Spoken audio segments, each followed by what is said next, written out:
Live ना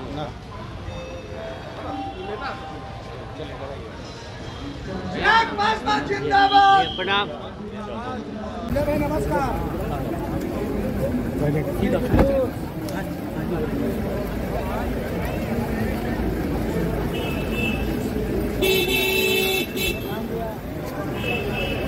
आज इफ्तार है और वहाँ पे हम लोग जा रहे हैं। मेरे पिताजी अक्सर लालू जी के इफ्तार में वो जाया करते थे और ये ऐसे कार्यक्रम होते हैं जो कि मुझे लगता है कि शायद राजनीतिक परिप्रेक्ष्य से ऊपर इन कार्यक्रमों को, इन आयोजनों को देखना चाहिए। एक धर्म से जुड़ा हुआ, उनके सम्मान, उनकी आस्था, उनकी भावना से जुड़ा हुआ है और हम लोग शाम को हम लोग जाएंगे। घटना का आप जिक्र कर रहे हैं भाई, जिस तरीके से चलाया गया वो तरीका गलत है। उसके पीछे क्या टेक्निकल बातें सही हैं, गलत हैं, बट इससे समाज में जिस तरीके का असंतोष और बार बार मेरी सबसे बड़ी शिकायत ये होती है कि जो सांप्रदायिक रंग दिया जाता है।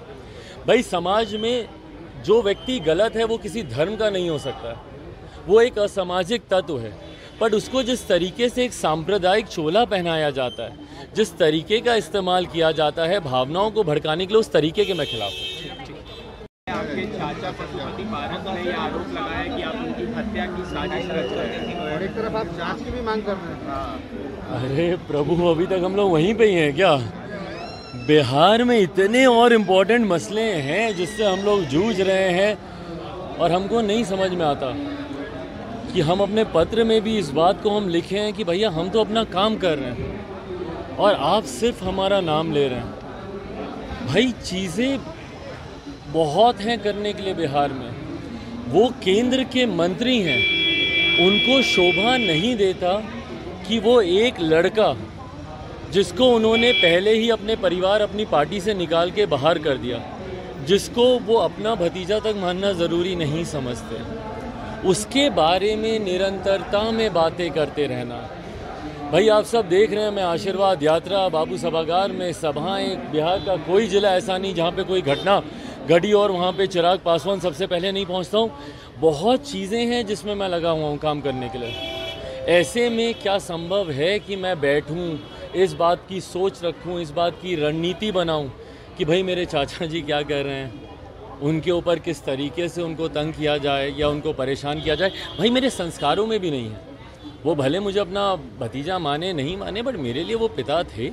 मेरे पिता के निधन के बाद वो मेरे पिता थे। वो मुझे बोलते हैं कि मैंने कहा कि भैया वो मेरा खून नहीं है। भाई कैसे संभव है बताइए ना? मेरे पिता के भाई हैं, वो मेरे चाचा हैं। कैसे संभव नहीं है कि मेरी रगों में उनका खून नहीं है? मन घरंट बातें कहाँ कहाँ कि उस दिन ऐसा हुआ, उस दिन वैसा हुआ। जिस तरीके से उन्होंने रिश्तों को तार तार किया, मेरी मदर को जिस तरीके से उसकी माँ रीना पासवान नाम लेकर बोलना, भाई भाभी कहते नहीं थकते थे। बट बहरहाल वो अपना कार्य कर रहे हैं। मुझे नहीं पता, संभवतः शायद उनके मंत्रालय में इतने काम बचे नहीं होंगे या होंगे नहीं, और इसीलिए उनका पूरा ध्यान केंद्रित रहता है इन तमाम विषयों पर हाँ, क्योंकि उन्होंने मेरे ऊपर एक बहुत गंभीर आरोप लगाए थे, हत्या की साजिश। मतलब ये छोटा आरोप नहीं है भाई, बहुत गंभीर आरोप लगाए थे और इसकी मैं चाहता हूँ कि निष्पक्ष जांच हो, और अगर उसमें मैं भी दोषी पाया जाता हूँ तो कार्रवाई करें ना। पर अगर मैं दोषी नहीं पाया जाता हूँ तो जिस तरीके से मेरे मान सम्मान के साथ आप बिना किसी तथ्यों के खिलवाड़ कर रहे हैं, ये भी फिर कहीं से उचित नहीं है। इसीलिए मैंने हमारे प्रदेश के भैया मुख्यमंत्री, गृह मंत्री भी वही हैं, उनसे बड़ी अथॉरिटी कौन है प्रदेश में, तो इसीलिए उनको मैंने पत्र लिखा है और उनसे मैंने आग्रह की है कि इस पूरे घटना चक्र की, इस पूरे विषय की जांच करवाई जाए। सवालों को खारिज करते हुए नजर आ रहे हैं, लेकिन ये कोई सवाल नहीं है भाई। अब क्योंकि वापस वो 90 डिग्री के कोण पे झुके थे प्रधानमंत्री जी के समक्ष, वो तस्वीरें आप लोगों ने देखी थी उत्तर प्रदेश में, सीएम साहब का शपथ ग्रहण समारोह था और वहीं पे प्रधानमंत्री जी के सामने जिस तरीके से वो नतमस्तक हुए थे 90 डिग्री के कोण पे, उसी दिन ये बात स्पष्ट हो गई थी कि अब ये शरणम गच्छामी है, अब ये बातें नहीं उठेंगी। उत्तर प्रदेश चुनाव तक बवाल मचा रहता था। जातीय जनगणना तो एक तरफ है भैया, विशेष राज्य का दर्जा बवाल मचाए रखते थे लोग। क्या हुआ आज? कौन बात कर रहा है विशेष राज्य के दर्जे की?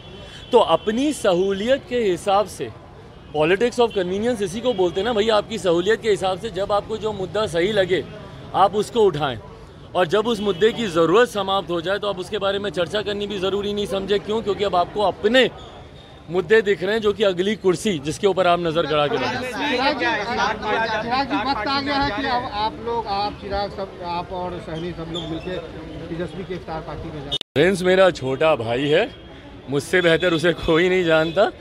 उसको जानकारी का अभाव होता है, बचपने में कई बार बहुत सी बातें बोल जाता है, पर जैसा मैंने कहा मेरा छोटा भाई है, मैं उस पर कुछ नहीं बोलूँगा।